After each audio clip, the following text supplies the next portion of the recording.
Good morning. Just making some bacon, having breakfast and tea. It's not really morning, it's like 11 in the morning, so not a very early rise, but I did work yesterday. So I finished at, I don't know, I went to bed at 2 a.m., so kind of okay.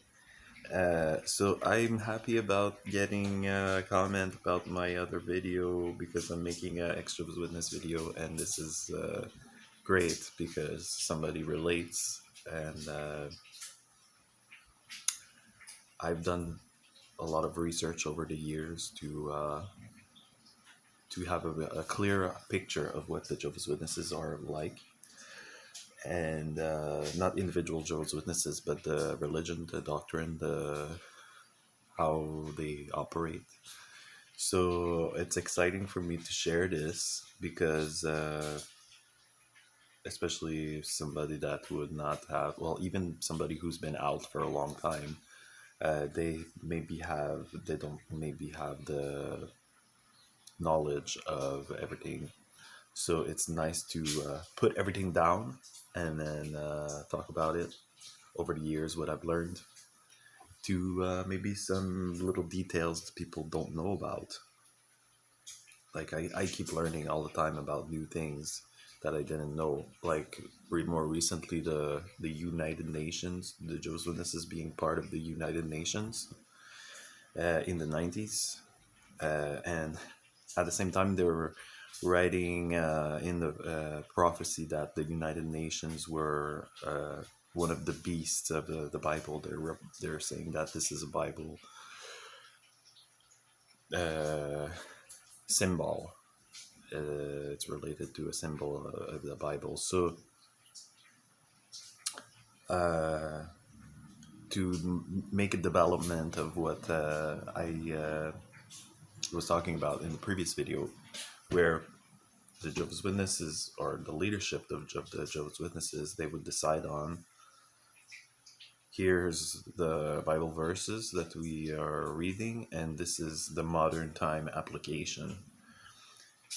But a lot of the times they would just make up rules, and then they'd apply a Bible verse and say this is what they meant. So they're randomly taking Bible verses to say, oh, well, the Bible says that, so it's coming from God. We're having this knowledge, this interpretation. I know when I was a kid, uh, the like for me it was in French, so they were calling it the anointed, the people that are writing the literature, the people that are,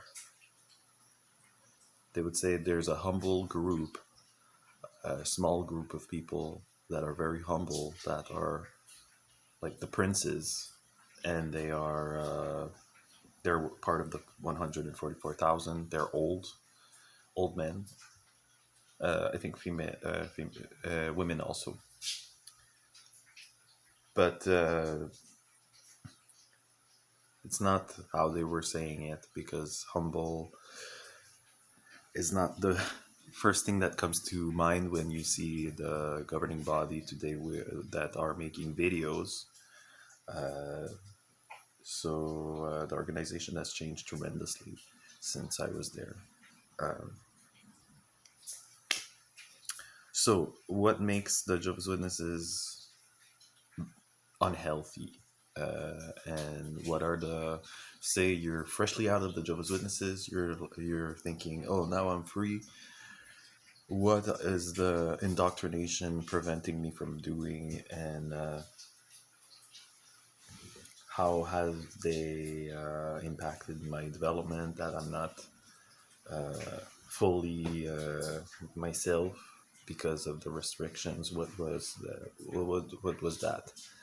Uh, well, first of all, everybody knows the Jehovah's Witness rules. There are tons of them, uh, and a lot of it has to do with separating yourself from the average, the norm. Being a part of the world, you don't want to be a part of the world. You're kind of like the little mermaid that is living in the ocean and is restricted from seeing what's they're curious of seeing what is outside of the ocean. There's a whole world. There's a whole new world out there, and we don't really have access to it. Uh, so because we are told that the outside world is a bad place to be, it's Satan's world. I think Jehovah's Witnesses are not the only people to think that, but they are very black and white, and they believe that they are the. Well, I've said that before in the other video, but it's either you're with us or you're against us. There's no middle ground. You cannot be neutral. Uh, but people that are you're actually forced to be politically neutral in the Jehovah's Witnesses, but you're never going to be able to be neutral concerning the Jehovah's Witnesses. They want to know what your status is. Are you for us or are you against us? But there's not only two options. There's actually a third option, which is being neutral, and there's a lot of gray zones in all things. So it's not all or nothing. So just because you're not agreeing with the particular teaching, say you don't think that 1914 was a special date where Jesus started reigning invisibly in heaven, and then that he chose Charles T. Russell and his companions to reveal truth to the Bible students concerning the times of the end and accomplishments of the Bible prophecies. If you disagree with that, does not mean that you are completely on the opposite side, that you become some sort of it doesn't mean that you disagree with everything that the Jehovah's Witnesses teach. Maybe you could agree with the Bible. Maybe you think that cultivating the fruits of the Spirit, for example, is good. That's a personal thing. But there are many things that you can agree on and things that you can disagree on. And just because you disagree on certain Jehovah's Witness teachings does not make you the devil. I'm making bacon. It starts to smell overly cooked.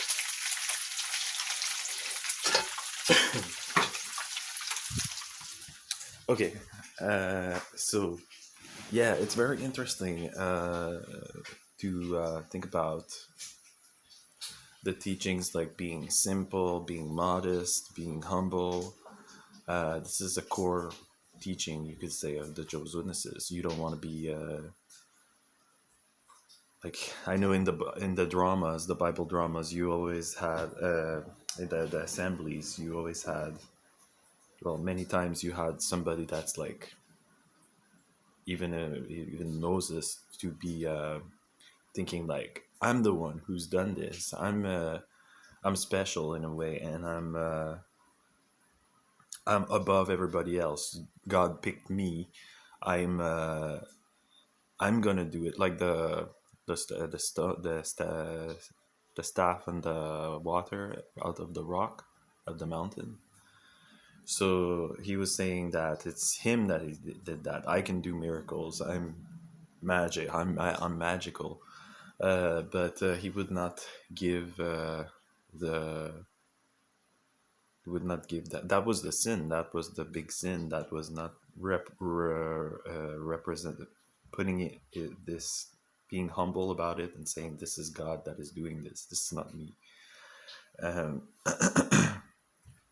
also, some Israelites, the Korah, I think, they were uprising against the Israelites, and they were saying that they want to rebel against Aaron, the brother of Moses, the priests, they're saying that they're not good enough, and we have a better way of doing things, and we're gonna rebel against it, and they were rallying people to oppose.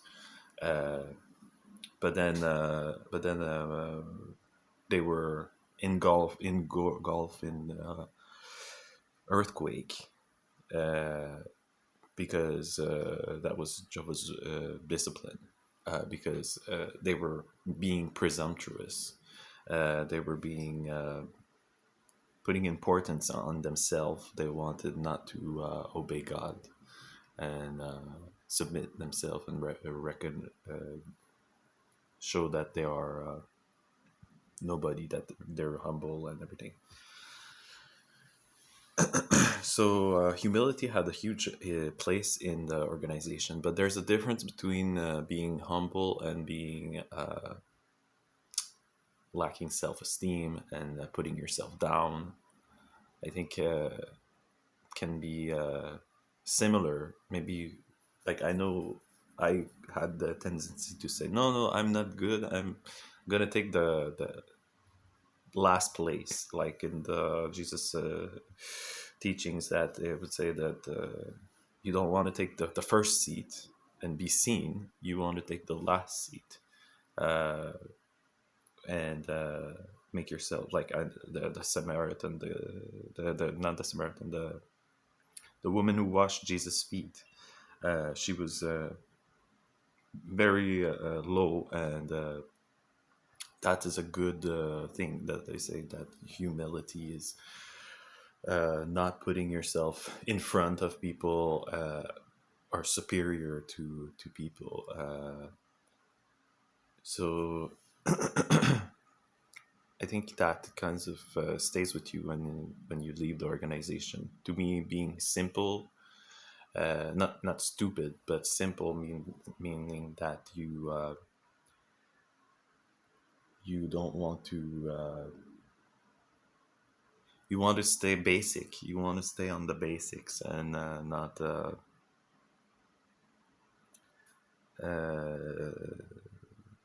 I don't know where I'm going with this, but I think I finished this topic. Uh, Sorry, I'm all over the place, because when I was writing, I'm usually free writing, and I'm just connecting ideas to ideas, and I kind of don't have a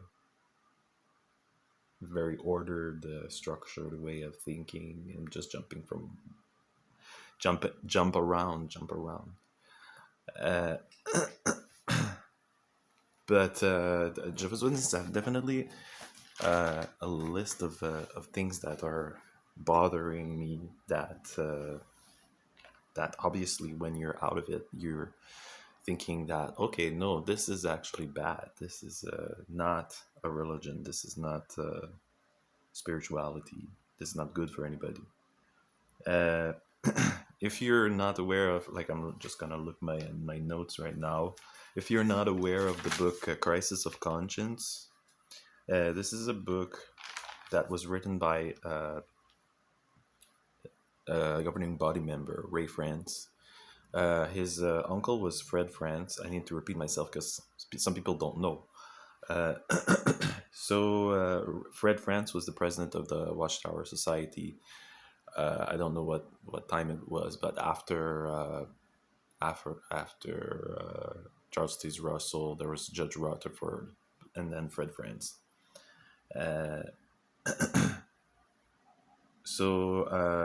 One of his family members, Ray France, was part of the governing body. Was there to make, when the decisions were made, when the doors are closed and the governing body meets.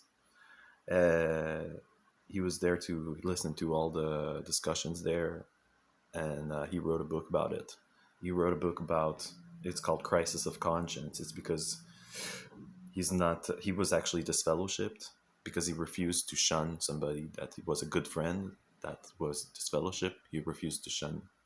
So he got disfellowshipped for that, for having a meal with a disfellowshipped person. And he just opened up on everything that he knew, and he knew a lot. So that's a good read on the Jehovah's Witnesses. And there's also Combating Cult Mind Control by Stephen Hassan. Stephen Hassan has written two books on the topic of mind control.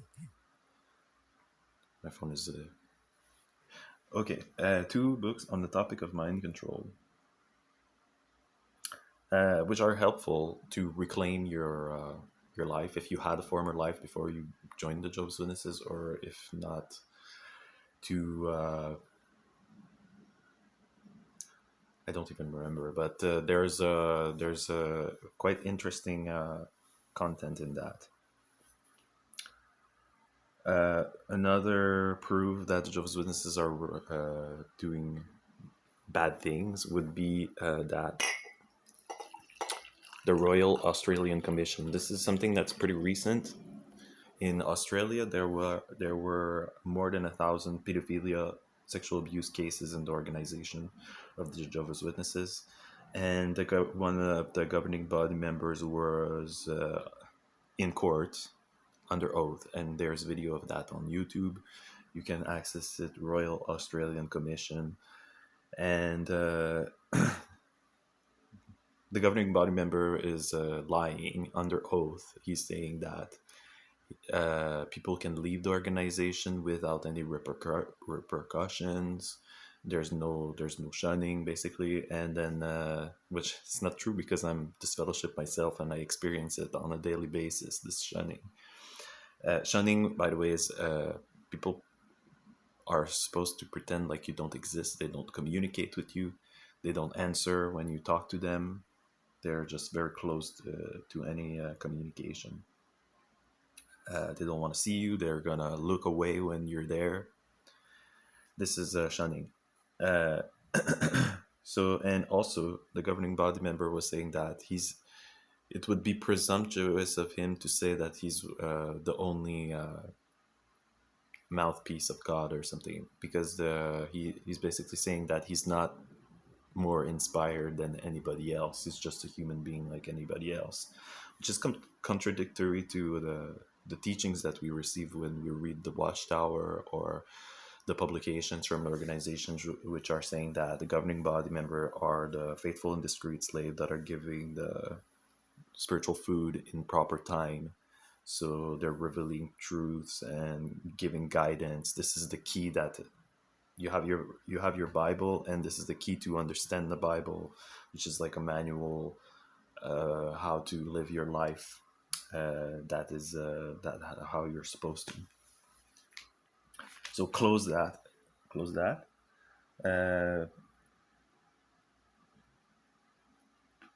so there's a lot of prophecy, of failed prophecy in the history of the organization. If you're not allowed to read the past publications of the Watchtower and Bible and Tract Society, it's because a lot of it were failed predictions.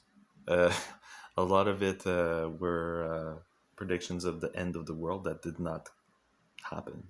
So they don't want you to see that. The whole 1914 thing and then the 1918 thing, they were imprisoned.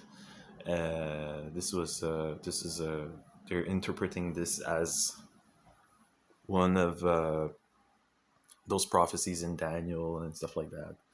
But I don't buy it. Uh, it's basically just taking Bible verses and applying at random meanings to them. They're saying like, anyway, I'm not gonna get into that. But if you're familiar with the Jehovah's Witness teachings, you know that there's a lot of prophecies that are announcing the end, and it's apocalyptic. So it's all about being in the end of time, and there's no time to make yourself comfortable in the world. It's time to give yourself fully to the organization, devote yourself to build kingdom halls, do service, go to your meetings, become an elder, become whatever you can do to progress in the organization. Just devote yourself 100% to it, because it's only a matter of months before Armageddon. They've been saying that for years, for probably a century, more than that. They were actually they thought that 1914 was the date of the end,